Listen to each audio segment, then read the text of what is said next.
Père, nous te rendons grâce pour ta fidélité. Merci pour ton amour. Merci pour ta parole. Merci d'avoir choisi le vase que je suis. Père, c'est toi qui connais toutes choses. Tu dis dans ta parole que le Saint-Esprit nous enseignera toutes choses. Et tu dis que c'est par lui que nous élevons des prières, des soupirs inexprimables. Père, de toi-même, Père, tu veux parler ce soir. Tu veux m'utiliser, je me dispose. Merci pour ce que tu veux nous transmettre dans ton message. Te bénissons au nom de Jésus. Amen. Amen. Que Dieu nous bénisse. C'est toujours avec beaucoup de tremblements que chaque fois que les thèmes me sont confiés, je prends. Et je bénis le Seigneur toujours pour le leadership de ce mouvement.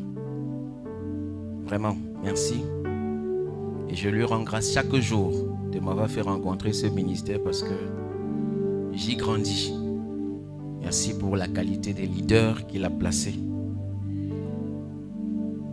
Et merci pour la confiance en ma personne de me confier un thème pareil. Et j'ai envie de vous prévenir d'une chose. Tout ce que je pourrais dire ce soir, moi aussi j'ai envie de connaître ça. Je suis très sérieux. Donc tout ce qu'il va expliquer, moi-même j'ai envie de connaître.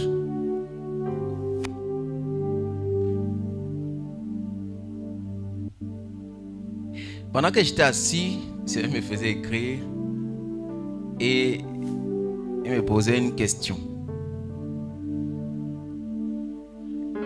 Que voulez-vous que je dise encore? Qu'est-ce que tu veux que Dieu dise encore?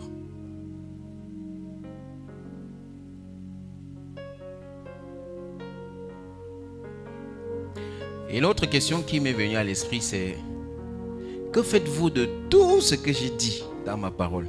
Tout ce que j'ai déjà dit ici, tout ce qui est écrit ici, tout ce qu'il a déjà dit à notre sujet. Qu'est-ce qu'on fait de ça? En fait, c'est comme si cette question-ci vient avant l'autre. C'est-à-dire que tout ce que j'ai dit dans cette parole, qu'est-ce que vous en avez déjà fait? Bon, maintenant, qu'est-ce que vous voulez que je dise encore de plus que ce que j'ai déjà dit là? Et j'essayais de répondre dans ma tête, je n'arrivais pas à trouver. Et c'est où, comme je dis que moi aussi j'ai envie de connaître ça, la bribe des réponses qui me venait en tête, c'était la parole que je t'ai donnée, que tu recherches, la manifestation que je vais avoir dans ta vie est toujours fonction, est toujours au niveau de la connaissance que tu as de moi. Ça veut dire que chaque chose que Dieu va te dire, chaque manifestation qu'il aura dans ta vie est toujours au niveau et en fonction de la connaissance que tu as de lui. Parce que plus tu grandis, plus tu le découvres dans une autre dimension. Il y a des dimensions auxquelles si Dieu se manifeste dans ta vie, ou alors il y a des dimensions auxquelles si Dieu te parle, tu ne vas même pas croire que c'est lui. La preuve, c'est que quand Jésus venait marchant sur l'eau, ses propres disciples ont cru que c'était un fantôme. Est-ce qu'on se comprend? Donc ses propres disciples lui-même ont cru que lui là, c'est un fantôme qui est en train de venir. Il a fallu qu'il les rassure. Et puis Pierre va dire quelque chose concernant Paul, que ça ce sont des choses que Paul enseigne, dont les gens mal affermis tordent le sens. Ça veut dire que tu es dans le Seigneur, mais il y a une dimension des choses que tu peux recevoir, tu tords le sens. Pourquoi? Parce que tu es mal affermi. Donc, il suffit que Dieu parle. Mais Dieu veut te parler et se manifester dans ta vie à la dimension de la connaissance que tu as de lui. Ça veut dire que fais croître la connaissance que tu as de Dieu en étudiant, en méditant tous les jours, en cherchant, en écoutant, en t'inscrivant dans un élan de croissance. Alors tu le verras plus se manifester et il sera plus évident que dans les situations qu'il te parle de façon spécifique et de façon précise. Mais sauf que Ce qui me donne de comprendre, c'est que il parle tout le temps, mais nous n'avons pas la capacité d'écouter. Pourquoi? Parce que nous voulons absolument qu'il parle comme nous on veut. En fait, ça veut dire que nous on parle à la place de Dieu et on veut lui dire de répéter ce qu'on a dit. Et comme il ne peut pas répéter ce que tu as dit, il parle à sa façon.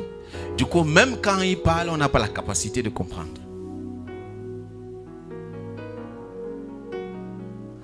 Donc, tu as envie de monter dans ton cœur. Et tu veux que Dieu accepte que oui, monte. Mais quand tu pries, sa parole sort que attends et il n'a pas encore parlé. Tu veux que ce qu'il dise, c'est que oui, monte. Et comme le oui, monte là ne sort pas encore, tu as l'impression que Dieu ne dit rien. Pourtant, il dit depuis. Mais sauf que tu veux que ça sorte comme tu veux. Ce n'est pas notre portion au nom de Jésus. Psaume 33, verset 9. Lisons ensemble. Car lorsqu'il a parlé, cela s'est fait. Lorsqu'il a commandé, cela est apparu. Dans la version Louis II, c'est quand il dit la chose arrive, quand il ordonne, elle existe. Ou encore, cela s'est fait voir lorsque Dieu a parlé, lorsqu'il a commandé. La chose ou l'événement que le Seigneur a préparé pour toi a commencé à se manifester physiquement lorsqu'il a parlé. Gloire à Dieu. Oui, il suffit que Dieu parle. La parole de Dieu est le go ou encore le ok. Le go est une expression courante en cette période dans le mouvement. Quelqu'un est même venu commenter et se reconnaît. Commenter une de mes publications. La parole est sortie. Ça veut dire que si la parole de Dieu sort dans une situation de maladie, ça veut dire qu'elle sort avec la puissance de guérison divine. Si la parole de Dieu sort avec l'accompagnateur, l'ingénieur spécifique du domaine de la chose là. Amen. Donc, quand il parle, l'accomplissement est bien plus qu'une évidence. Jésus a parlé au figuier et il a séché immédiatement. Matthieu chapitre 21, verset 19. Voyant un figuier sur le chemin, il s'en approcha, mais il n'y trouva que des feuilles. Et il lui dit, que jamais un fruit ne naisse de toi. Et à l'instant, le figuier sécha. À l'instant. Donc ça veut dire que quand Jésus a parlé, la parole qui est sortie avec le machin là qu'on pompe sur les herbes, ça sèche là. On appelle ça quoi? L'herbicide. Voilà. Oh, c'est l'herbicide, herbicide. Oh.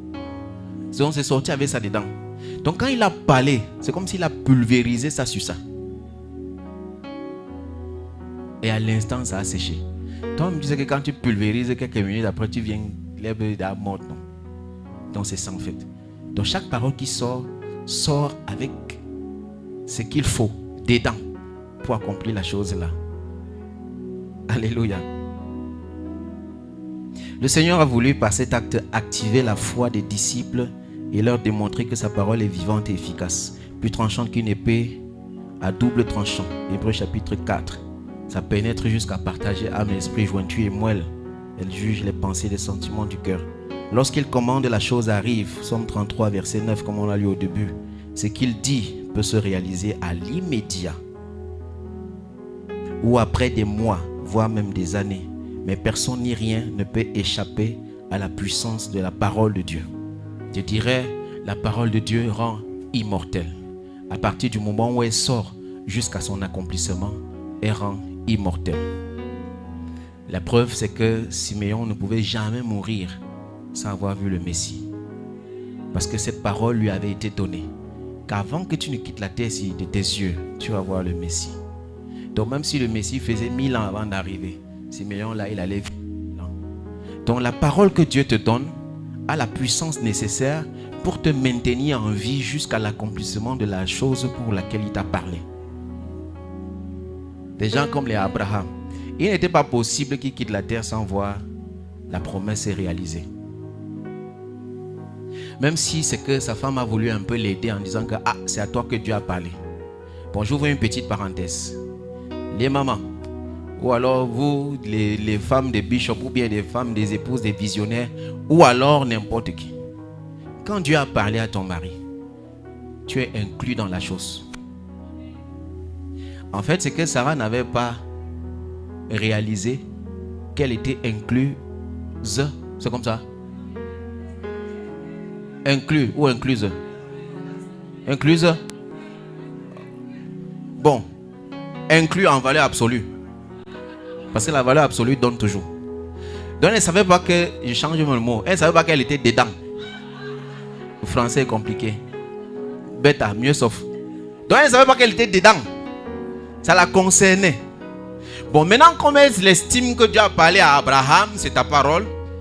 Papa, si ça ne peut pas s'accomplir avec moi, il faut que la parole de Dieu s'accomplisse quand même. Ce qu'il t'a dit, il faut que ça s'accomplisse. Pardon, prends la servante, va. Ça, elle n'était pas consciente que ça la concernait. Qu'elle faisait un avec cette parole que Dieu a donnée à son mari. Donc, si ton mari vient te dire que Dieu lui a dit quelque chose, ne le jalouse pas et ne dis pas que c'est pour lui. Tu es inclus dedans. Parce que certaines femmes font ça. Parfois aussi certains maris font ça. Ils jalousent ce que Dieu a dit à leurs épouses. Et les épouses jalousent ce que Dieu a dit à mari, comme si, comme il lui a dit, elle n'est pas concernée. Tu es concerné. La preuve, c'est que Sarah a été concernée et c'est par elle que la parole de Dieu donnée pour Abraham devait s'accomplir. Amen. Donc, quand ton mari vient te dire que Dieu m'a dit qu'il va me... Ne dis pas que, moi alors. Et moi qui suis à côté de toi, Dieu ne me voit pas aussi. Quand il dit comme ça, il dit, saute même plus que lui. Dis Alléluia. J'ai failli dire encore, je suis incluse, ça a failli me coincer. Dis une fois que je suis dedans. Voilà. Il suffit que Jésus-Christ dise un mot sur la vie du serviteur de l'officier romain. Il suffit qu'il dise juste un mot. En 2009, parce que c'est en 2009 que moi j'ai eu le bac. Bon, je n'ai pas eu la grâce de trop vite fréquenter. J'ai souvent partagé ce témoignage. Mais comme on est dans ce thème, il suffit que Dieu parle. Je vais prendre des exemples concrets. Donc, je n'ai pas trop vite fréquenté. Il y a des classes dans lesquelles j'étais général. Donc, il y a des galons. J'ai fait la terminale jusqu'à mon pantalon s'est percé derrière. J'ai coupé les cuissons en deux. Tac, j'ai collé ici derrière comme ça. Ce que je vous dis, c'est vrai. Donc, j'ai développé un amour fort pour chaque classe dans laquelle j'entrais. Je ne voulais pas m'en séparer. J'y restais au moins 2 ans, 3 ans, 4 ans. C'était un amour très fort. Très très fort. Alléluia. Donc quand on disait pas en classe supérieure, il dit non, il va encore rester ici.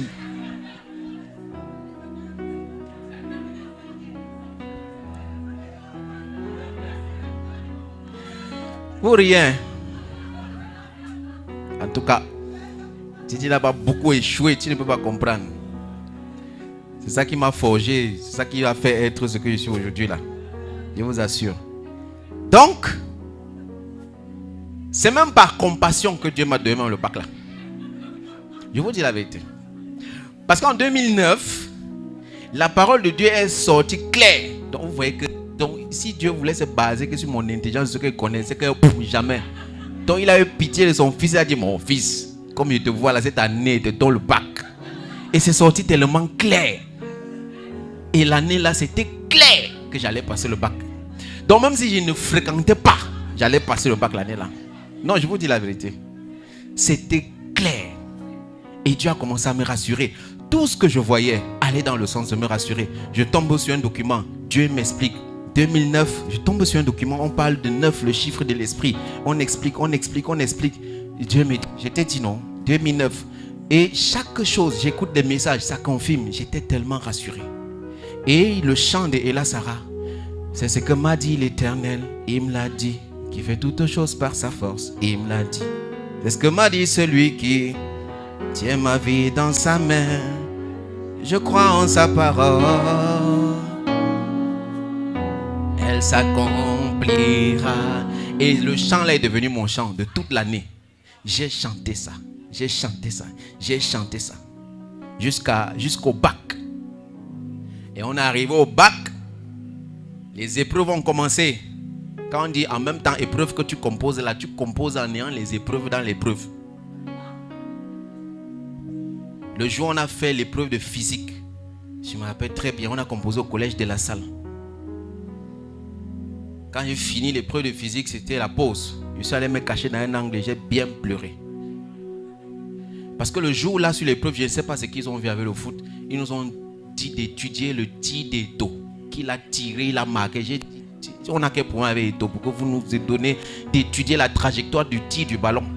Et le jour là même, Eto jouait et il a marqué encore le soir là. La Champions League. Donc quand il a marqué le soir là, nous on a dit que c'est comme si c'est le but qu'on a mis dans l'épreuve là. L'épreuve là, corsée. C'était dur. Et je ne sais pas ce que j'ai écrit. Parce que je n'ai vraiment rien écrit. Et quand je suis sorti, j'ai commencé à pleurer dans un angle. Je me suis caché. Je ne voulais pas que mes camarades me voient. Mais ces chants chantaient dans ma tête. C'est ce que m'a dit l'Éternel. Et il me l'a dit. J'étais rassuré. Dieu me rassure. Je t'ai dit que cette année tu passes. Je t'ai dit que cette année tu passes. Le lendemain, on devait faire le dessin. On devait faire le dessin. J'ai oublié le memento à la maison. J'ai pris une moto. J'arrive devant de la salle. Heureusement que je suis sorti très tôt. J'arrive devant de la salle. Je me rends compte que j'ai oublié ça à la maison. Et c'est un élément important pour composer.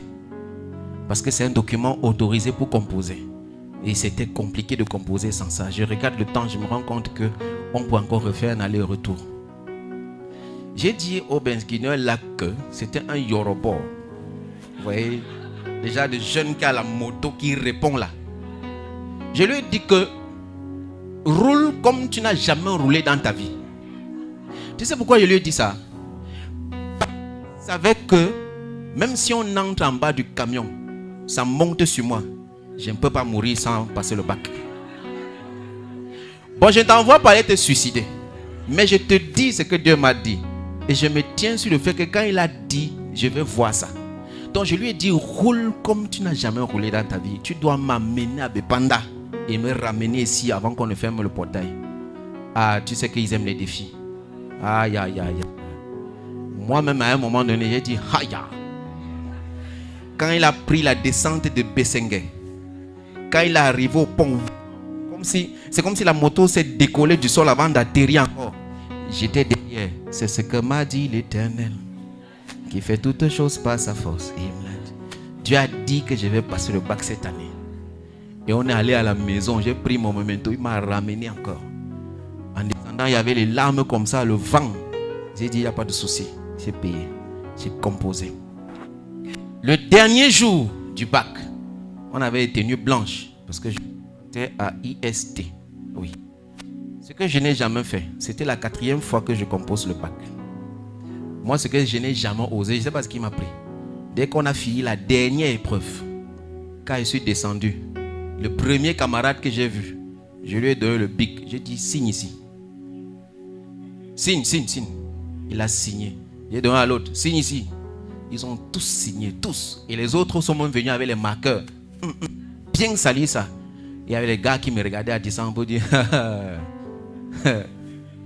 et si tu ne passes pas? Parce que je savais que c'était la dernière fois pour moi de mettre la tenue. Ils ont signé partout. Donc je suis rentré à la maison en super-héros avec le bic sur la tenue partout. J'ai dit c'est bon comme ça. Et quand j'ai enlevé, j'ai accroché. J'ai dit je ne porte plus jamais la tenue. Et l'année là, j'ai passé l'écrit. On est allé à la pratique. Est-ce que vous savez que dans ma classe, il y a 2 personnes qui sont restées à la pratique. Et j'ai passé le définitif l'année là. Donc j'ai bel et bien eu mon bac. Ce qui fait que quand les relevés de notes sont sortis, j'ai couru pour aller prendre le relevé de notes. Et vous savez, je ne voulais rien savoir. Je ne voulais pas regarder la note avec laquelle j'ai passé. Je voulais d'abord voir la note de physique. D'abord. Parce que je savais que je n'avais rien écrit. Donc je voulais voir. Et quand je regarde la note en physique, J'ai eu 3. Et les 3 là, je suis convaincu que c'est Dieu qui a fait qu'on écrive sur ma feuille que 3. Parce que même ce que j'ai écrit ne pouvait pas donner 3. Je vous dis la vérité. Je vous dis la vérité. J'ai dit ce que j'ai écrit ne pouvait pas donner 3. C'est pas possible. Donc le 3 là, je ne sais pas si Dieu lui-même il a écrit un truc après qui était juste. Et il a fait que bon, il ne faut pas que mon fils ait la note éliminatoire. Parce que je n'ai rien écrit. Et c'est ce que Dieu peut faire. Il dit, c'est propre. Non, ça ne se discute pas. Mais il faut être attentif et sensible et être convaincu que ici réellement Dieu a parlé. Parce qu'il ne faut pas que tu parles toi-même et tu peux prendre les initiatives. Après tu dis que Dieu a parlé, après ça a échoué. Non. Amen. Donc je te prends cet exemple pour te donner de comprendre qu'il suffit juste que tu reçoives une parole dans une situation précise. Et Dieu va l'accomplir. En effet, cet homme a cru en la puissance de la parole et il n'a pas demandé que Jésus se déplace pour imposer les mains à son serviteur malade. Il lui a juste demandé de parler. Luc chapitre 7, verset 7. Dis un mot et mon serviteur sera guéri. Il y a des situations de ta vie qui attendent le dénouement seulement avec une parole du Seigneur. C'est pourquoi il faut souvent prier et demander une parole pour chaque situation. Prier pour lui demander ce qu'il convient de dire dans la prière. Selon Romains chapitre 8, verset 26.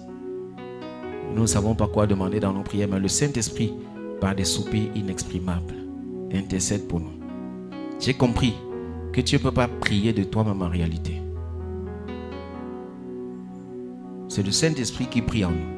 Et c'est lui qui connaît la volonté parfaite de Dieu. C'est pour ça que si tu dois soupirer, soupire après la prière par l'Esprit. Après la prière en langue. Parce que c'est une prière qui est parfaitement juste.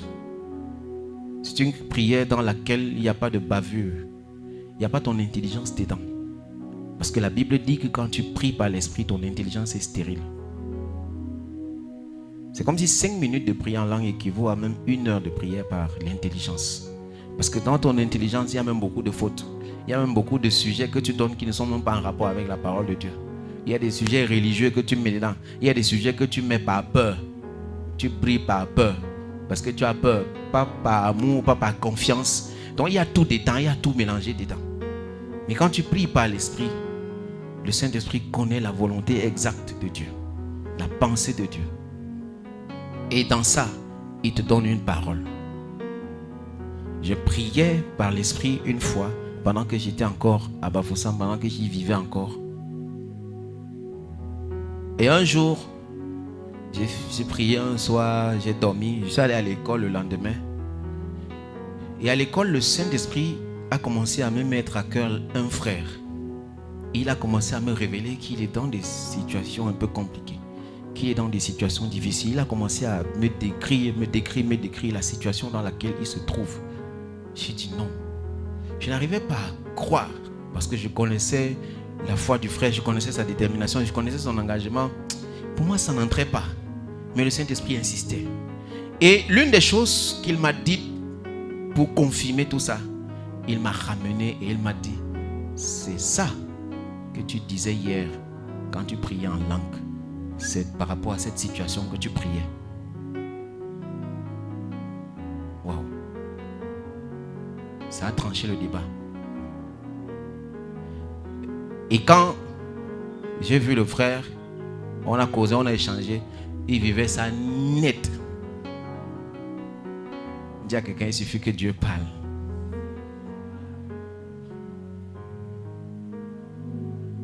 Le cas de Lazare dans l'évangile de Jean est encore une démonstration de la puissance de la parole de Dieu. Jésus est informé de la maladie de Lazare et immédiatement, il parle sur la situation. Jean chapitre 11, verset 4. Après avoir entendu cela, Jésus dit, cette maladie n'est point à la mort, mais elle est pour la gloire de Dieu, afin que le Fils de Dieu soit glorifié par elle. Waouh! Cette parole de Jésus a été éprouvée parce que Lazare est mort. On aurait pu dire que Jésus s'est trompé. Mais il suffit qu'il parle.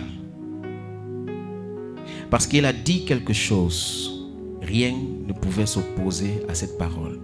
Mais par l'enterrement, mais même pas l'enterrement et la putréfaction du corps de Lazare.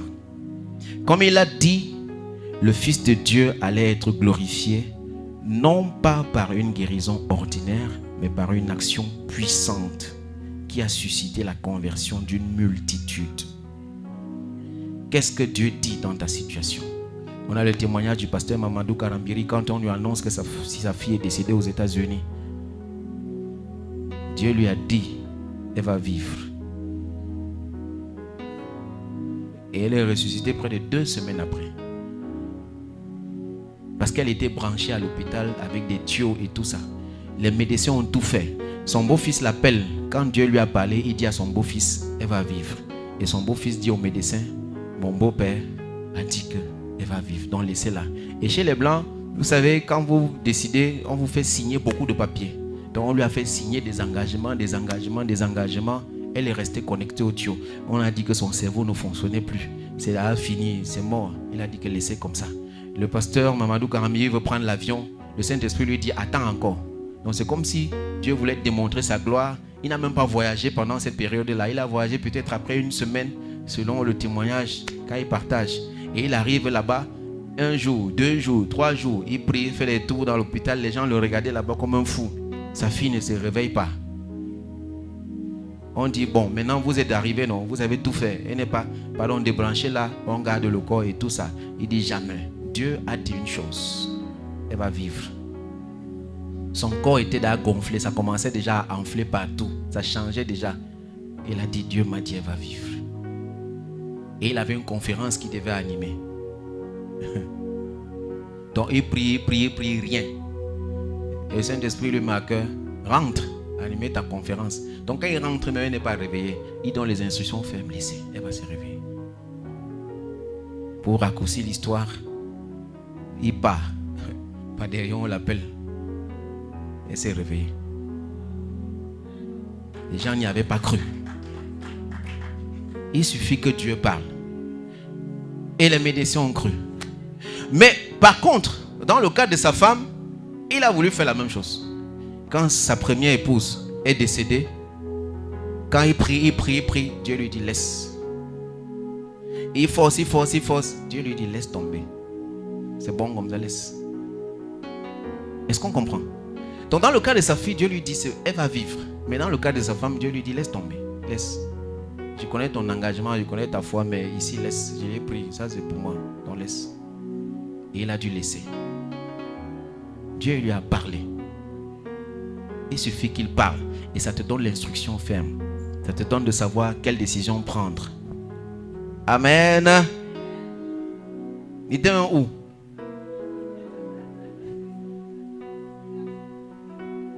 Hein? Ok. Oui, j'ai vu. Une conversion d'une multitude. La résurrection de Lazare.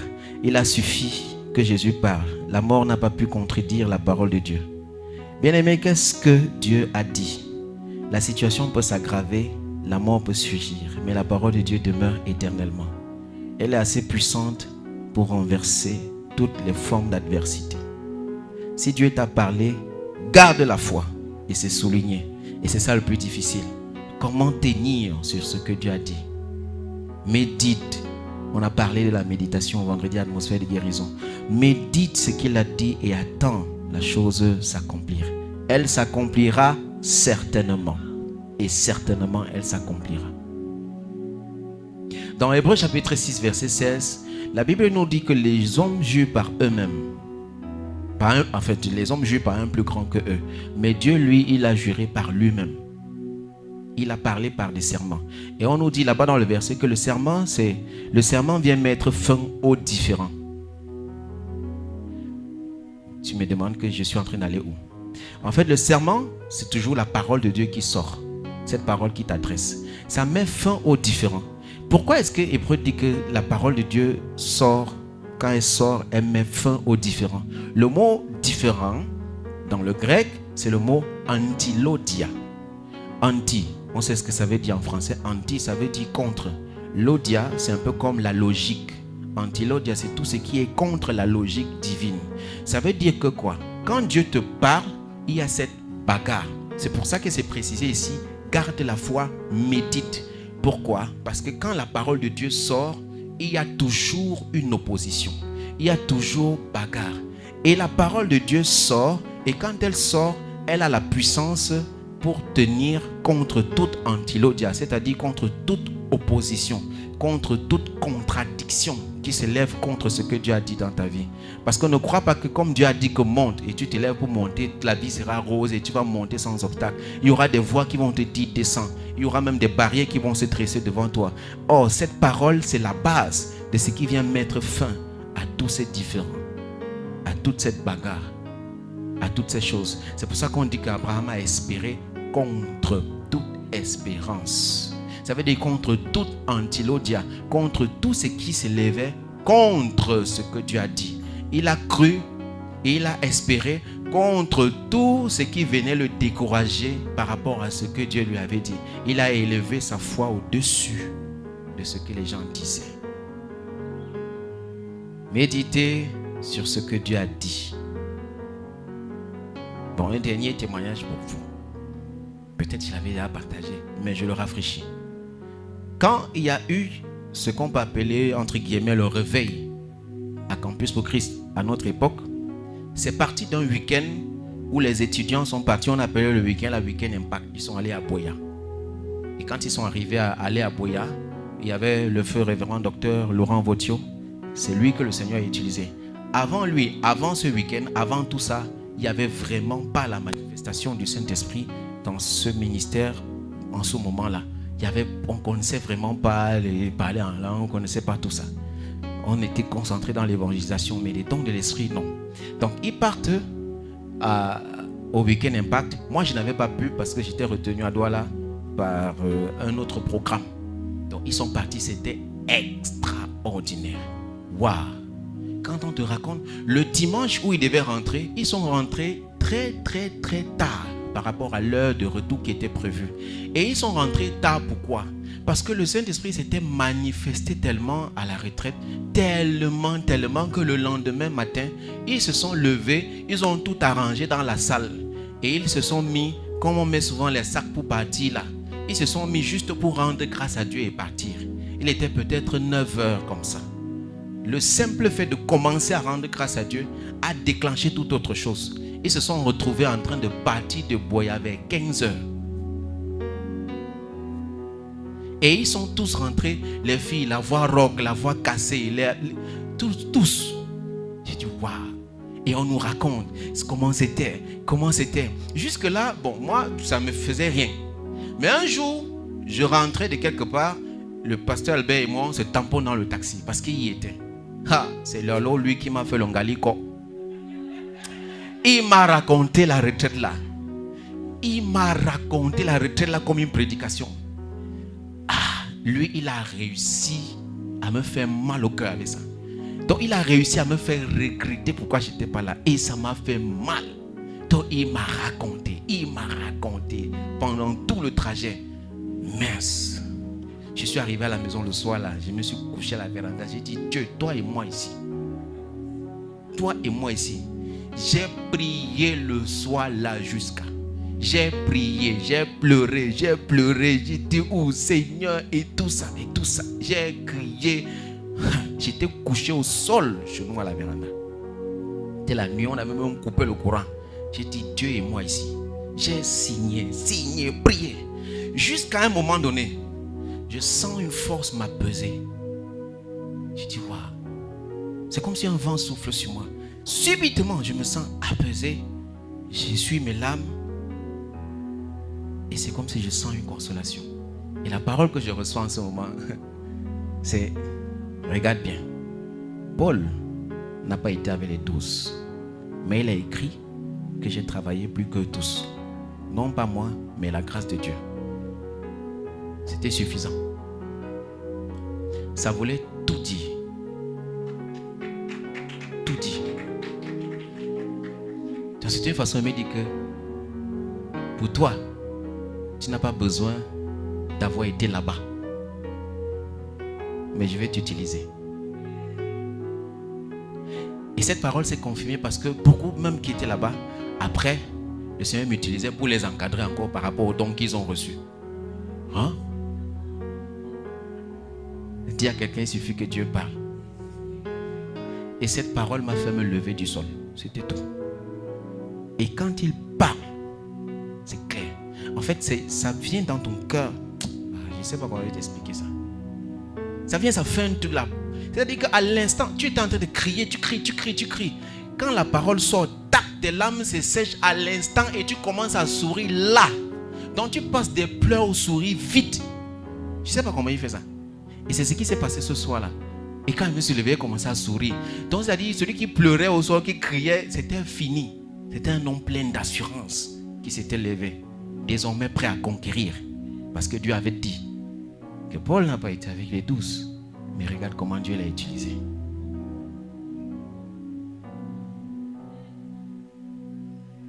Jésus-Christ a parlé à la nature. Il a ordonné à la mer de se taire et elle s'est tue. Marc chapitre 3 verset 4.